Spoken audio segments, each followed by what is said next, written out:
Happening right now on Capitol Hill, Democratic members of the January 6th Select Committee say they are setting the record straight on this. Today marks 5 years since that scene of rioters storming the nation's Capitol building played out on screens across the country. It led to the largest criminal prosecution in American history. Every single defendant prosecuted for that January 6th attack received a pardon from President Trump on day one of his second term.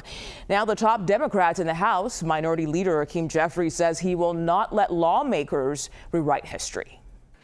5 years ago today, a violent mob incited by Donald Trump attacked the Capitol as part of a concerted effort to overturn the results of the 2020 presidential election and halt the peaceful transfer of power for the first time in American history.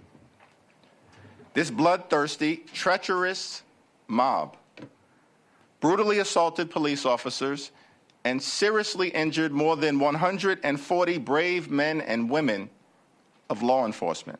Over the last 5 years, instead of holding those responsible for the attack accountable, Donald Trump and far-right extremists in Congress have repeatedly attempted to rewrite history and whitewash the horrific events of January 6th.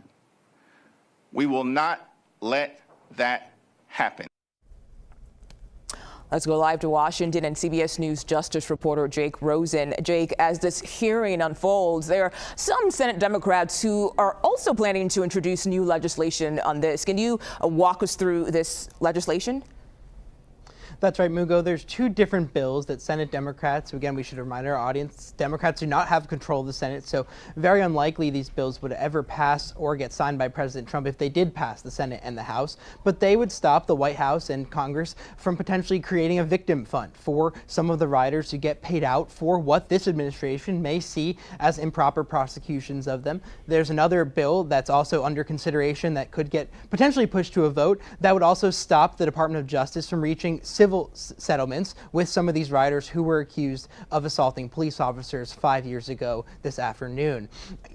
In the context of what we're talking about, it's just notable to see on the screen, as you can kind of see these lawmakers asking questions. There are no Republicans up there. That's because Liz Cheney, former Wyoming Congresswoman, and Adam Kinzinger, another prominent Republican, are no longer in Congress. They were both essentially forced out after that, did not run for re-election in some cases. But a reminder that it was a congressionally mandated plaque that was meant to be put up in the Capitol to commemorate the police officers who were attacked that day, the lives lost by those law enforcement officers, and to make sure that in the Capitol, which has so many statues pointing to prominent moments and figures of American history, that one of the most dishonorable moments of American history is reminded every day when people walk in the Capitol. That plaque was supposed to go up years ago. It has not gone up yet. We've heard former D.C. and Capitol police officers testify today, former prosecutors who have worked on these cases about the work that they did that has since been undone.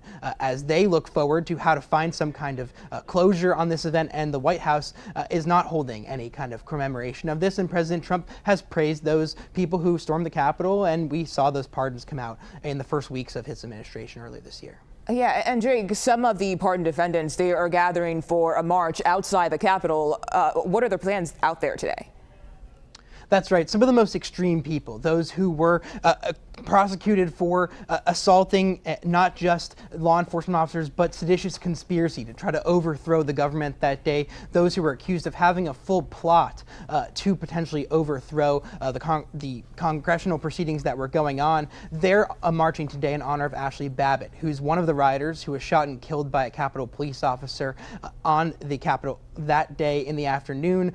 As those riots were really reaching the height, they are marching for justice for her, and they say that the Trump Department of Justice has not done enough to potentially hold those in the Biden-era Department of Justice accountable for what they see as unlawful persecutions. As we know, there was no real prosecution of that police officer, which is what they want to see. But at the same time, some of the more extreme people, because they've been pardoned, because they're out of jail, have not just been committing crimes in other places around the country where they live, but also are coming to the Capitol today to be brazen and to take that step to remind people of the conservative point of view here, that one taken by many Trump allies, that actually nothing illegal happened that day, that people were simply voicing their opinion, which simply is just not true, knowing how many law enforcement officers were assaulted with anything from bear spray and mace to metal pipes to actual weapons that were brought onto Capitol Hill that day. And there's video and clear evidence of all that. Jake Rosen, thank you so much.